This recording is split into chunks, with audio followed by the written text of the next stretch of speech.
ನೀವು ಆಸೆ ಇಟ್ಕೊಬಿಡ್ರಿ. ಒಂದ ಸಂಭಾಷಣೆ ಶುರು ಮಾಡಲೇ? ಎಸ್ ಸರ್, ಶುರು. Happy birthday to you.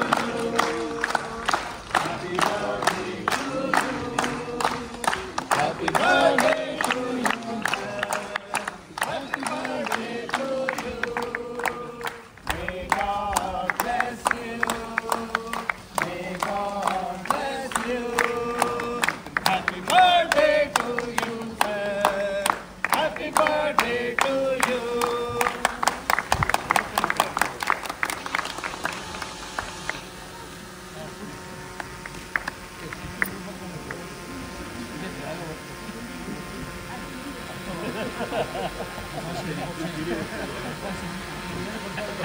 ಬೆಳೆಯುವಂತಹ ಅವಕಾಶ ಲಭಿಸಿತ್ತು. ಅನೇಕ ಕನ್ನಡ ಕೃತಿಗಳನ್ನು ಹಿಂದಿಯಿಂದ ಕನ್ನಡಕ್ಕೆ ಅನುವಾದಿಸಿದ್ದಾರೆ. ಅವುಗಳಲ್ಲಿ ಶ್ರೀ ಗುರು ರಾಘವೇಂದ್ರ ತೀರ್ಥರ ಚರಿತ್ರೆ ಬಹಳ ಪ್ರಮುಖವಾದದ್ದು. ಮಂತ್ರಾಲಯದ ಶ್ರೀಗಳ ಕೃತಿಗೆ ಆಶೀರ್ವಾದ ನೀಡಿ ಉತ್ತರ ಹಿಂದೂಸ್ತಾನಕ್ಕೆ ಶ್ರೀ ಗುರು ರಾಘವೇಂದ್ರರ ಚರಿತ್ರೆ ಪರಿಚಯಿಸಿದ್ದಕ್ಕೆ ಅವರನ್ನು ಶ್ಲಾಘಿಸಿದರು. ಇಂಥ ಅಪರೂಪದ ಹಿರಿಯರು ನಮ್ಮ ಜೊತೆಗೆ ಇದ್ದಾರೆ. ಬಹುಶಃ ಅವರ ಬದುಕಿನ ನಮಗೆ ನೀವು ಕೂಡ ಪ್ರೇರಣೆ ಆಗಬೇಕು. ಇಂಥ ಚೈತನ್ಯಗಳನ್ನು ಗೌರವಿಸುವ ಮೂಲಕ ನಾವು ಒಂದು ಪರಂಪರೆಯನ್ನು ಗೌರವಿಸುವಂತಹ ಒಂದು ಕೆಲಸ ಇವತ್ತು ಈ ಒಂದು ಕಾರ್ಯಕ್ರಮದಲ್ಲಿ ಈ ಒಂದು ವೇದಿಕೆ ನಡೀತಾ ಇದೆ. ಪುರಸ್ಕಾರಕ್ಕೆ ಪಾತ್ರರಾದಂತಹ ಡಾಕ್ಟರ್ ಶ್ರೀನಿವಾಸ ಕುಲಕರ್ಣಿ ಅವರಿಗೆ ತಮ್ಮೆಲ್ಲರ ಪರವಾಗಿ ಜೋರಾದ ಚಪ್ಪಾಳೆ ಮೂಲಕ ಅಭಿನಂದನೆಗಳನ್ನು ಸಲ್ಲಿಸೋದು. ಕಲಿಕೆಗಳಲ್ಲಿ ತಮ್ಮ ನಿರಂತರವಾಗಿ ತೊಡಗಿಸಿಕೊಂಡಂಥವರು ಡಾಕ್ಟರ್ ಪವನ್ ಜೋಶಿ ಅವರು. ಅವರನ್ನ ಇವತ್ತು ಈ ವೇದಿಕೆ ಒಂದು ವೇದಿಕೆ ಪ್ರದರ್ಶನಗೊಳ್ಳುತ್ತದೆ. ಅದಕ್ಕೆ ಒಂದು ಜೊತೆಗೆ ನಮ್ಮ ಆಹ್ವಾನವನ್ನು ಸ್ವೀಕರಿಸಿ ಈ ಪ್ರಶಸ್ತಿಯನ್ನು, ಈ ಪುರಸ್ಕಾರವನ್ನು ಒಪ್ಪಿಕೊಂಡದಕ್ಕಾಗಿ, ಸ್ವೀಕರಿಸಿದ್ದಕ್ಕಾಗಿ ಎಲ್ಲ ಗಣ್ಯರಿಗೂ ಕೂಡ ಕೃತಜ್ಞತೆಯನ್ನು ಈ ಸಂದರ್ಭದಲ್ಲಿ ತಿಳಿಸ್ತಾ,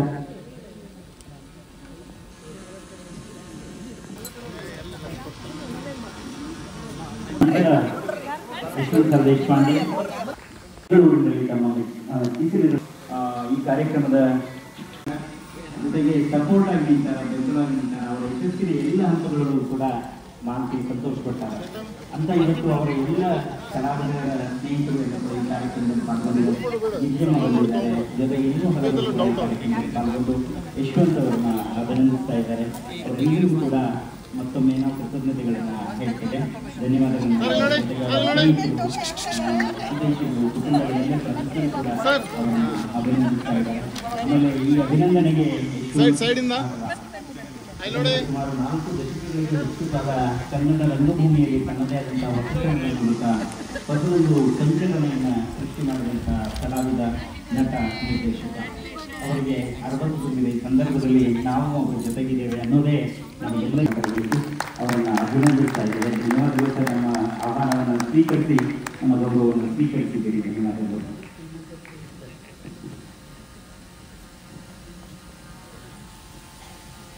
ಮುಂದಿನ ಪುರಸ್ಕೃತರು ಡಾಕ್ಟರ್ ನಡುವೊಂದಿರ್ತದೆ. ಅದು ವಿಶೇಷ ಅಂತಂದ್ರೆ ಲೋಕಾಯುಕ್ತ ಪ್ರಕರಣಗಳು.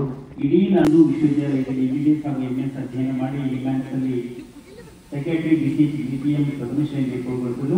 ಇದರ ಜೊತೆಗೆ ಜ್ಯೋತಿಷ್ಯ ಶಾಸ್ತ್ರದಲ್ಲಿ ಕೂಡ NIN ಆಸ್ಟ್ರಾಲಜಿ PhD ಮುಗಿಸಿ ವಾಸ್ತುಶಾಸ್ತ್ರ, ಜ್ಯೋತಿಷ್ಯ, ಆರೋಗ್ಯ ಶಾಸ್ತ್ರದ ಮೇಲೆ ಹಲವು ಪುಸ್ತಕಗಳನ್ನು ಡಾಕ್ಟರ್ ಪವನ್ ಜೋಶಿ ರಚಿಸಿದ್ದಾರೆ. ಹುಬ್ಬಳ್ಳಿ KMC ಆಸ್ಪತ್ರೆಯ ಮನೋವಿಜ್ಞಾನ ವಿಭಾಗದಲ್ಲಿ ಗೌರವ ವೈದ್ಯರಾಗಿ ಸೇವೆ ಸಲ್ಲಿಸ್ತಾ ಇದ್ದಾರೆ. ವಾಸ್ತುಶಾಸ್ತ್ರ, ಜ್ಯೋತಿಷ್ಯ ಇತ್ಯಾದಿ ವಿಷಯಗಳಲ್ಲಿ ತಜ್ಞ ಸಮಾಲೋಚಕರಾಗಿ ಕೂಡ ಕೆಲಸ ಮಾಡ್ತಾ ಇದ್ದಾರೆ. ಪ್ರಧಾನಮಂತ್ರಿ ಭಾರತೀಯ ಜನೌಷಧಿ ಕೇಂದ್ರಗಳಿಗೆ ಸಲಹೆಗಾರರಾಗಿಯೂ ಕೂಡ ಇವರು ಸೇವೆಯನ್ನು ಸಲ್ಲಿಸ್ತಾ ಇದ್ದಾರೆ. ಹುಬ್ಬಳ್ಳಿಯ ಕರ್ನಾಟಕ ಜ್ಯೋತಿರ್ವಿಜ್ಞಾನ ಸಂಶೋಧನಾ ಸಂಸ್ಥೆ ಇವರಿಗೆ ಜ್ಯೋತಿಷ್ಯ ಆಚಾರ್ಯ ಪ್ರಶಸ್ತಿಯನ್ನು ನೀಡಿ ಗೌರವಿಸಿದೆ. ಈ ಸಂದರ್ಭದ ವಿಶ್ವ ಅಸ್ಟ್ರಾಲಜಿ ಸಂಸ್ಥೆಯಿಂದ ವಾಸ್ತವರ್ಷ ಮತ್ತು ಬೆಂಗಳೂರಿನ JBBT ಕಾಲೇಜ್ ಆಫ್ ಅಸ್ಟ್ರಾಲಜಿಯಿಂದ ಜ್ಯೋತಿಷ್ಯ ಆಚಾರ್ಯ ಪ್ರಶಸ್ತಿಗಳು ಕೂಡ ಈ ಕಾರ್ಯಕ್ರಮದ ಅಭಿನಂದನೆಗಳು, ಕೃತಜ್ಞತೆಗಳು. ಮುಂದಿನ ಪ್ರಶಸ್ತಿ ಪುರಸ್ಕೃತರು ಅಮರ ಮಧುರ ಪ್ರೇಮ ನಾಟಕ ಈ ಒಂದು ಪ್ರಕರಣಗಳನ್ನು ನಡೆಸುವಲ್ಲಿ ಅತ್ಯಂತ ಖ್ಯಾತನಾಮರು ಮತ್ತು ಪ್ರಸಿದ್ಧರು ಶ್ರೀ ಶಂಕರ್ ಹೆಗಡೆ ಅವರು.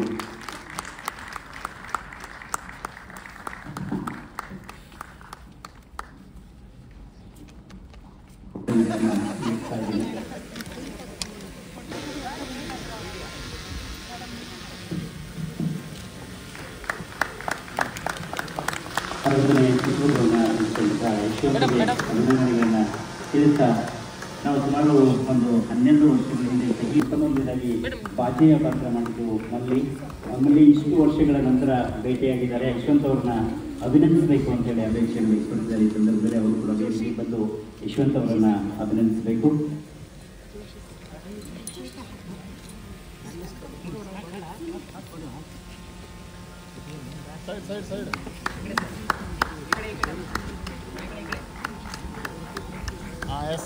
ಬಹಳ ಅದ್ಭುತವಾದಂತಹ ಭರತನಾಟ್ಯ ಕಲಾವಿದೆ.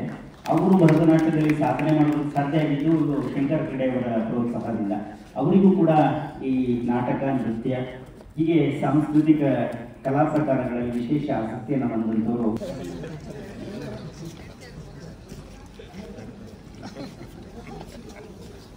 ಪ್ರಸಾರಣ ಒಬ್ಬೊಬ್ರು ಬನ್ನಿ. ತಾವು ಕಲಿತ ವಿದ್ಯೆಯನ್ನು ಆಕ್ರಮದಲ್ಲಿ ನಮ್ಮ ಮುಂದಿನ ಪೀಳಿಗೆಗೆ ಕಲಿಸುವಂಥ ಪ್ರಯತ್ನದ ಒಂದು ಭಾಗವಾಗಿ 1985ರಲ್ಲಿ ಶ್ರೀ ಕಲ್ಲೂರು ಮಹಾಲಕ್ಷ್ಮಿ ಕನ್ನಡ ವಿದ್ಯಾಲಯವನ್ನು ಧಾರವಾಡದಲ್ಲಿ ಆರಂಭಿಸಿದ್ದು, ಕಾಲಕ್ರಮೇಣ ಶಿಕ್ಷಕ ಬಸಾಯಿತ ಮನೆಯ ವಿದ್ಯಾಲಯವನ್ನು 97ರಲ್ಲಿ ಬೆಂಗಳೂರಿಗೆ ವರ್ಗಾಯಿಸಿದರು. ಇಂದು ದೇಶದ ಅನೇಕ ಭಾಗದ ಉತ್ಸಾಹಿತ ವಿದ್ಯಾರ್ಥಿಗಳಿಗೆ ಉತ್ತಮ ಗುರುಕುಲ ಪದ್ಧತಿಯಲ್ಲಿ ನಮ್ಮ ತವರುಮನೆಯಂತೆ ಅವರನ್ನ ಮಕ್ಕಳಂತೆ ನೋಡಿಕೊಂಡು ಅವರಿಗೆ ವಿದ್ಯೆಯನ್ನು ಧಾರೆ ಹಿಡಿಯುತ್ತಾ ಇರುವಂಥವರು ಶ್ರೀ ರಾಜಗೋಪಾಲ್ ಕಲ್ಲೂರ್ಕರ್ ಅವರು. ಅನೇಕ ಪ್ರಸಿದ್ಧ ವಿದ್ವಾನ್ಮನೆಗಳಿಗೆ ಜತೆಗಾರರಿಗೆ ಪ್ರಾರಂಭಿಸಿದ್ದು ಭಾರತ ರತ್ನ ಭೀಮಸೇನ್ ಜೋಶಿ, ಪಂಡಿತ್ ಬಸವರಾಜ ರಾಜಗುರು, ಮಲ್ಲಿಕಾರ್ಜುನ್ ಮನ್ಸೂರ್, ಮಾಧವ್ ಗುಡಿ, ಪಂಡಿತ್ ರಾಜೇಂದ್ರ ಮಿಶ್ರಾ, ಪಂಡಿತ್ ಪಂಚಶ್ರೀ ಮಧ್ಯಕ್ಕೆ ಸೇರಿದಂತೆ ನಾಡಿನ ಪ್ರಖ್ಯಾತರಿಗೆ ಸಾಥಿ ಮಾಡಿದಂಥ ಹೆಗ್ಗಳಿಕೆ ಶ್ರೀ ರಾಜಗೋಪಾಲ್ ಕಲ್ಲೂರ್ಕರ್ ಅವರು. ಅವರ ಅರ್ಥ ಶಿಕ್ಷಕ ಪೀಠದ ಎಂಬ ಅಂಕಿತದಲ್ಲಿ ಸುಮಾರು 35ಕ್ಕೂ ಹೆಚ್ಚು ಕೈಲಾಸ ಕೃತಿಗಳನ್ನು ಮತ್ತು ಉಪಭೋಗಗಳನ್ನು ಕನ್ನಡದಲ್ಲಿ ಹೇಳಿರುವವರು ಶ್ರೀ ರಾಜಗೋಪಾಲ್ ಕಲ್ಲೂರ್ಕರ್ ಇರುತ್ತದೆ. ಈ ಕಾರ್ಯಕ್ರಮದ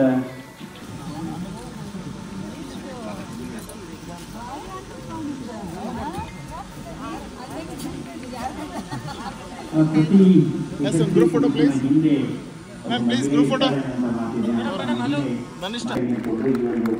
ಮುಂದುವರಿಸಿದ ಕೆಲಸದಲ್ಲಿ ತಮ್ಮ ತೊಡಗಿಸಿಕೊಂಡಿದ್ದಾರೆ. ಶ್ರೀ ಶಂಕರ್ ಖಂಡೆ ಅವರಿಗೆ ಕನ್ನಡಕ್ಕೆ ಅನುವಾದಿಸಿ ಅವುಗಳನ್ನು ರಂಗಪ್ರಯೋಗಗಳನ್ನು ಕೂಡ ತಮ್ಮ ಸಹೋದ್ಯೋಗಿಗಳಿಗೆ ಸಿದ್ಧಪಡಿಸಿ ಅದನ್ನು ಪ್ರದರ್ಶನ ಮಾಡುವಂಥವರು. 1980 ಮಹಾರಾಜರ ಪ್ರಶಂಸೆಗೆ ಪಾತ್ರರಾಗಿ ವಿಧಾನಸಭೆಯಲ್ಲಿ ಪ್ರತಿಪಕ್ಷದ ಉಪನಾಯಕರು ಹಾಗೂ ಆತ್ಮೀಯ ಸ್ನೇಹಿತರು ಆದಂತಹ ಸನ್ಮಾನ್ಯ ಅರವಿಂದ್ ಬೆಲ್ಲದವರೇ, ಮಾರುತಿ ಸತೀಶ್ ಪಾಂಡೆಯವರೇ, ರವಿ ಕುಲಕರ್ಣಿಯವರೇ, ವೇದಿಕೆ ಮುಂಭಾಗದಲ್ಲಿರುವಂತಹ ಎಲ್ಲ ಆತ್ಮೀಯರೇ, ಮೊಟ್ಟ ಮೊದಲನೇದಾಗಿ ನಾನು ನಿಮ್ಮೆಲ್ಲರ ಪರವಾಗಿ ಹಾಗೂ ವೈಯಕ್ತಿಕವಾಗಿ 60 ವರ್ಷಗಳನ್ನು ಪೂರೈಸಿದಂತಹ ಯಶವಂತ್ ಸತೀಶ್ ಪಾಂಡೆ ಅವರಿಗೆ ಹಾರ್ದಿಕ ಶುಭಾಶಯಗಳನ್ನು ಸಲ್ಲಿಸುತ್ತೇನೆ. ಯಶವಂತ್ ಸತೀಶ್ ಪಾಂಡೆ ಅವರು ನನಗಿಂತ 1 ತಿಂಗಳು ದೊಡ್ಡವರು.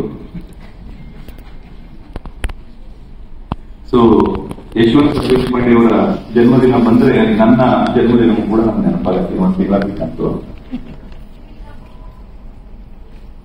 ನಾನು ಮೂಲತಃ ಉತ್ತರ ಕನ್ನಡದವನು, ಬೆಳೆದಿದ್ದೆಲ್ಲ ಉತ್ತರ ಕರ್ನಾಟಕ. ಈಗ ಉತ್ತರ ಅನ್ನುವಂಥದ್ದು, ಉತ್ತರದ ನೆಂಟು ನಮ್ಮದು ಬಹಳ ಜಾಸ್ತಿನೇ. 8 ವರ್ಷ ನಾನು ಧಾರವಾಡದಲ್ಲಿ ನನ್ನ ವಿದ್ಯಾಭ್ಯಾಸವನ್ನು ಪೂರೈಸಿದಂತ ಆ ದಿನಗಳಿಂದ ಸುಮಾರು 1985ನೇ 40 ವರ್ಷಗಳಿಂದ ಯಶವಂತ್ ಸತೀಶ್ ಪಾಂಡೆಯವರ ಒಡನಾಟ. ನಾನು ಈ 40 ವರ್ಷಗಳಲ್ಲಿ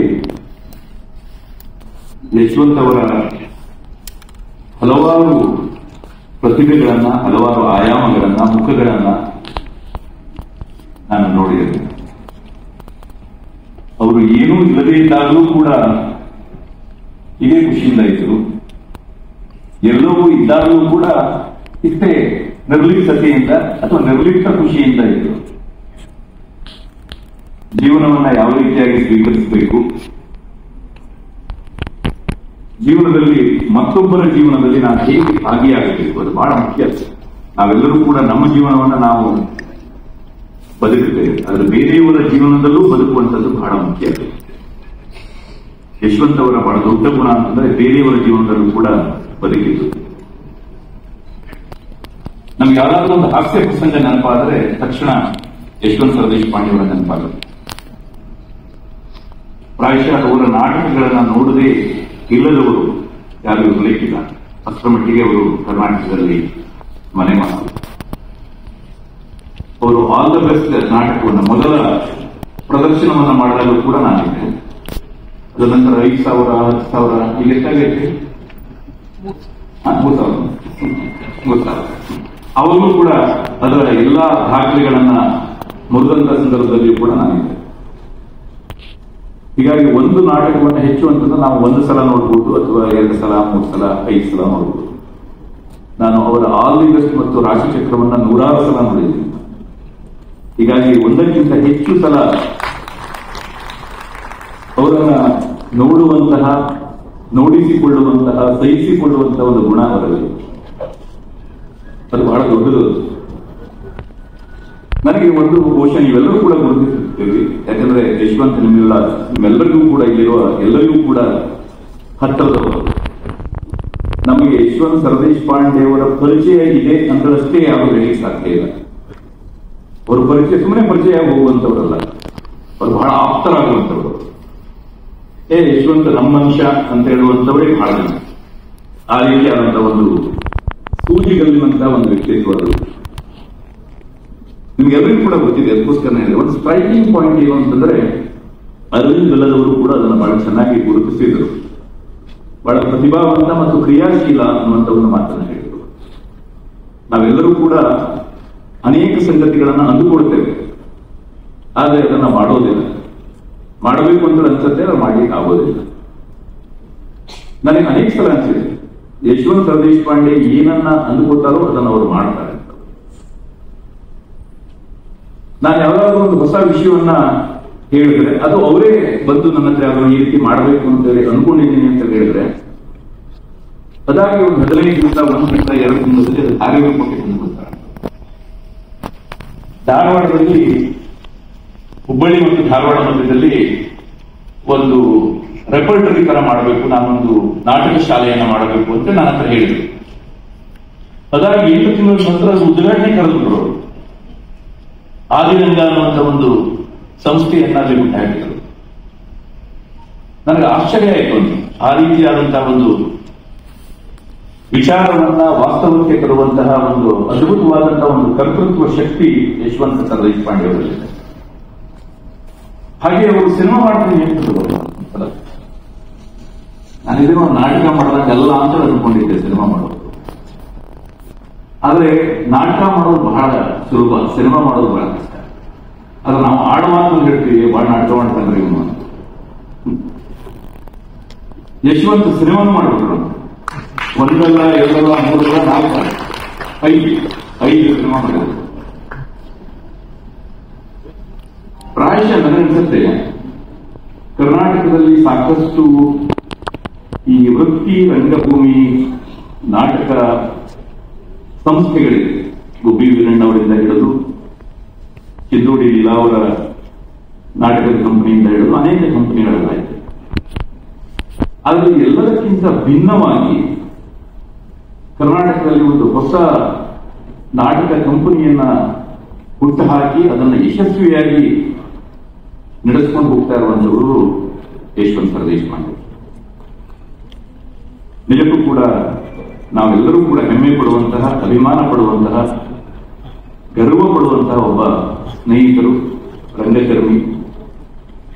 ಅವರಿಗೆ ಸೂಕ್ತವಾಗಿ ಅವರ ಮನೆಯವರು ಮಾಲತಿ ಸರ್ದೇಶಪಾಂಡೆ ಅವರು ಕೂಡ ಜೊತೆಯಾಗಿರುವಂಥದ್ದು ಯೋಗ ಅಂತ ನಾನು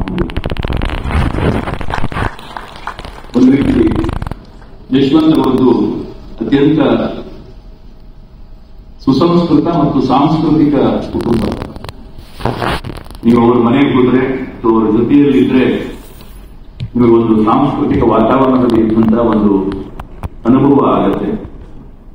ಇವತ್ತು ಅವರು ಉತ್ತರೋತ್ತಮ ಅನ್ನುವಂತ ಒಂದು ಕಾರ್ಯಕ್ರಮವನ್ನು ಮಾಡ್ತಾ ಇದ್ದಾರೆ. ಯಶವಂತ್ ಅವರ ಬಲ್ಲದವರೇ ಅವ್ರು ಯಾವುದೇ ಒಂದು ಕಾರ್ಯಕ್ರಮ ನೋಡ್ರಿ, ನಾವು ಪತ್ರಕರ್ತರಿಗಿಂತ ಚೆಂದಾಗಿ ಅವ್ರ ಹೆಡ್ಲೈನ್ ಅನ್ನು ಹಾಕ್ತಾರೆ.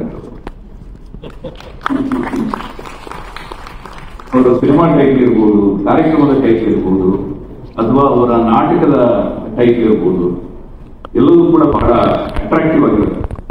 ನಾವು ಎಷ್ಟೋ ಸಲ ಯಶವಂತ್ ಸರ್ದೇಶ್ ಪಾಂಡೆ ಅವರ ನಾಟಕದ ಡೈಲಾಗ್ ಅನ್ನು ಬಳಸ್ಕೊಂಡಿದ್ದೀವಿ. ಉದಾಹರಣೆಗೆ ಯಾವುದೋ ಒಬ್ಬ ರಾಜಕಾರಣಿಗಳು ಏನೋ ಒಂದು ಹೊಸ ಒಂದು ಯೋಜನೆಯನ್ನ ಮಾಡಿದಾಗ ನಾವು ಕೂಡ ಹಾಕಿದ್ವಿ ಅಂತ. ಸಿದ್ದರಾಮಯ್ಯ ಐಡಿಯಾ ಮಾಡ್ಯಾರ, ಅವ್ರನ್ನ ಐಡಿಯಾ ಮಾಡ್ಯಾರ ಸಿನಿಮಾ ಬೇರೆ ಇದೆ. ಹೀಗಾಗಿ ಅದನ್ನ ಮನೆ ಮಾತಾಗಿಸಿದಂತಹ ಈ ಎಲ್ಲ ರಂಗ ಚಟುವಟಿಕೆಗಳನ್ನ, ಸಿನಿಮಾ ಚಟುವಟಿಕೆಗಳನ್ನ ಮನೆ ಮಾತಾಗಿಸಿದಂತಹ ಒಬ್ಬ ಅಪರೂಪದ ಕಲಾವಿದ. ಇವತ್ತವರು ತಮ್ಮ ಬರ್ತ್ಡೇಯನ್ನ ಕೇಕ್ ಕತ್ತರಿಸುವ ಮೂಲಕ ಮಾಡಿ ಮುಗಿಸಬಹುದಿತ್ತು. ಹೆಚ್ಚು ಒಂದು 60 ಅಂತಂದ್ರೆ ಒಂದು ಶಾಂಪಿಯನ್ ಬಾಟಲ್ ಓಪನ್ ಮಾಡಬಹುದು. ಆದರೆ ಅವರು ಉತ್ತರ ಕರ್ನಾಟಕದ ಅದ್ಭುತವಾದಂತಹ ಪ್ರತಿಭೆಗಳನ್ನ ಇಲ್ಲಿ ಕರೆಸಿ ಸನ್ಮಾನ ಮಾಡಿ ಅವರ ಖುಷಿಯಲ್ಲಿ ತಮ್ಮ ಹೆಚ್ಚುಗಾರಿಕೆಯನ್ನ ಕಾಣುವುದರ ಮೂಲಕ ಇವತ್ತಿನ ಈ ಕಾರ್ಯಕ್ರಮಕ್ಕೆ ಒಂದು ವಿಶೇಷವಾದಂತಹ ಒಂದು ಅರ್ಥವನ್ನ ಕಳೆಯನ್ನ ತಂದಿದ್ದಾರೆ. ಅಷ್ಟೇ ಇಲ್ಲ, ಬೆಳಿಗ್ಗೆ 10ರಿಂದ ರಾತ್ರಿ 10 ಗಂಟೆ ತನಕ ಒಂದು ಕಾರ್ಯಕ್ರಮವನ್ನು ಆಯೋಜಿಸುವುದರ ಮೂಲಕ ಇಲ್ಲಿ ಎಲ್ಲ ಕಲಾಸಕ್ತರನ್ನ ಒಂದು ಕಡೆಗೆ ಸೇರಿಸುವಂತಹ ಒಂದು ಕೆಲಸವನ್ನು ಮಾಡಿದ್ದಾರೆ.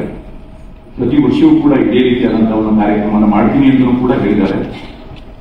ಸೊ ನಾನು ನಿಮ್ಮೆಲ್ಲರ ಪರವಾಗಿ ಇನ್ನೊಮ್ಮೆ ಯಶವಂತ್ ಸರ್ದೇಶ್ ಪಾಂಡೆ ಅವರನ್ನ ಅಭಿನಂದಿಸ್ತಾ, ಅವರ ಮುಂದೆ ಇನ್ನೂ ಅನೇಕ ಕನಸುಗಳಿದೆ, ಅನೇಕ ಯೋಜನೆಗಳನ್ನು ಅವರು ಹಾಕೊಂಡಿದ್ದಾರೆ. ಆ ಪರಮಾತ್ಮ ಅವರಿಗೆ ಅದನ್ನೆಲ್ಲವನ್ನು ಕೂಡ ನೆರವೇರಿಸುವಂತಹ ಆರೋಗ್ಯವನ್ನ, ಆ ಕ್ರಿಯಾಶೀಲತೆಯನ್ನ ಕೊಡ್ಲಿ ಅನ್ನುವಂತಹ ಒಂದು ಮಾತನ್ನ ಹೇಳ್ತಾ ನಿಮ್ಮೆಲ್ಲರಿಗೂ ಕೂಡ ವಂದಿಸ್ತಾ ನನ್ನ ಮಾತನ್ನು ಮುಗಿಸ್ತೇನೆ. ಅಭಿಮಾನಿ ಬಂಧುಗಳೇ,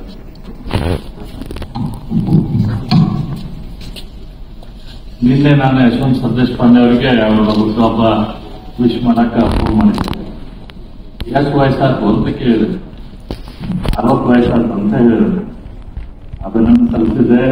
ಹಿರಿಯರವ್ರು ಬಂದ್ರಲ್ಲ ಅಂತ ಹೇಳಿದೆ. ಹೌದ್ರಿ, ಹಿರಿಯರ ಆಗ್ಬೇಕನೆ. ದಿನ ಎಲ್ಲ ಸಣ್ಣ ಸಣ್ಣ ಹುಡುಗಿಯರ ಅಂಕಲ್ ಅಂಕಲ್ ಕರೀತಿದ್ರು, ಈಗ ಅಜ್ಜ ಅಜ್ಜ ಅಂತ ಕರೀತಾರ ಅಂತ ಹೇಳಿದ್ರು. ಅದು ಯಶವಂತ್ ದೇಶಪಾಂಡೆ ಅವರ ಅರ್ಥ ಆಯ್ತು. ಆಮೇಲೆ ಹೇಳಿದ್ರಿಲ್ಲ, ನಾಳೆ ಹಿಂಗೊಂದು ಕಾರ್ಯಕ್ರಮ ಐತಿ ಬರ್ರಿ ಅಂತ ಹೇಳಿ.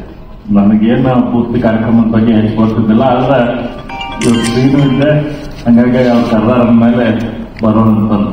ನನಗೆ ಇಲ್ಲಿ ನಮ್ಮ ಉತ್ತರ ಕರ್ನಾಟಕದ ವಿಶೇಷ ಈ ರೀತಿ ಕಾರ್ಯಕ್ರಮ ಮಾಡ್ತಾರ ಅನ್ನುವಂತ ಕಲ್ಪನೆ ಇರಲಿಲ್ಲ. ಯಾರು ಬಸ್ ಬರಾತಾರ ಅಂತ ಹೇಳಿದೆ ನಾನು. ನಿಮ್ಗೆ ಭಟ್ರು ಬರಾತಾರ ಅಂತ ಹೇಳಿದ್ರು. ಹಂಗಂದ್ರೆ ಆತು ಭಟ್ರು ಬರ್ತಾರ ಅಂತಂದ್ರೆ ಅವ್ರನ್ನ ಭೇಟಿಯಾಗುವಂತ ಅವಕಾಶ ಸಿಗ್ತೈತಿ. ಹೋಳಿಗೆನೂ ಆಯ್ತು, ಶಿಖರಣೆನೂ ಆಯ್ತು ಅಂತ ಹೇಳಿ ನಾನು ಬಂದೆ. ಯಶವಂತ್ ಸರ್ದೇಶ್ ಪಾಂಡೆ ರವಿ ಅವರು ಹೇಳಿದಂಗೆ ಒಂದು ಬಹುಮುಖ ಪ್ರತಿಭೆ ಇರುತ್ತೆ. ಅದ್ರ ಜೊತೆ ಭಾರಿ ಕ್ರಿಯಾಶೀಲ ಅವ್ರಿಗೆ ಪ್ರತಿಭೆ ಇರ್ತೈತಿ, ಅದ್ರ ಜೊತೆ ಕ್ರಿಯೆ ಇರೋಲ್ಲ. ಆದ್ರೆ ಅತ್ಯಂತ ಕ್ರಿಯಾಶೀಲ ಯಶವಂತ್ ಅವರು ನಮ್ಮ ಧಾರವಾಡದ ಕನ್ನಡ ಏನಿದೆ, ಆ ಧಾರವಾಡದ ಕನ್ನಡಕ್ಕೆ ಒಂದು ಹೆಚ್ಚಿನ ಗೌರವ ಎಲ್ಲ ನಮ್ಮ ಇಡೀ ಕರ್ನಾಟಕದ ಸಾಂಸ್ಕೃತಿಕ ರಂಗದಲ್ಲಿ ತಂದು ಕೊಟ್ಟರು. ಯಾಕಂದ್ರೆ ಮೊದಲು ಒಂದು ರೀತಿ ಧಾರವಾಡದ ಕನ್ನಡ ಬೇರೆ ರೀತಿಯಲ್ಲಿ ಚಿತ್ರದಾಗ ಅಥವಾ ಬೇರೆ ಕಡೆ ಉಪಯೋಗ ಆಗ್ತಿದ್ರೆ, ಯಶವಂತ್ ಸರ್ದೇಶ್ ಪಾಂಡೆ ಅವರ ಮೂಲಕ ಇಡೀ ಕರ್ನಾಟಕದ ಜನ ಧಾರವಾಡ ಕನ್ನಡ ಒಳ್ಳೆ ರೀತಿಯಿಂದ ಅದನ್ನು ಆಸ್ವಾದಿಸುವಂತ ಕೆಲಸ ಮಾಡಿದಂತ ಯಶವಂತ್ ಸರ್ದೇಶ್ ಪಾಂಡೆ ಅವರು ನಮ್ಗೆಲ್ಲರಿಗೂ ಹೆಮ್ಮೆಯ ಒಬ್ಬ ಕಲಾವಿದರು, ನಮ್ಮ ಹೆಮ್ಮೆಯ ಮಿತ್ರ.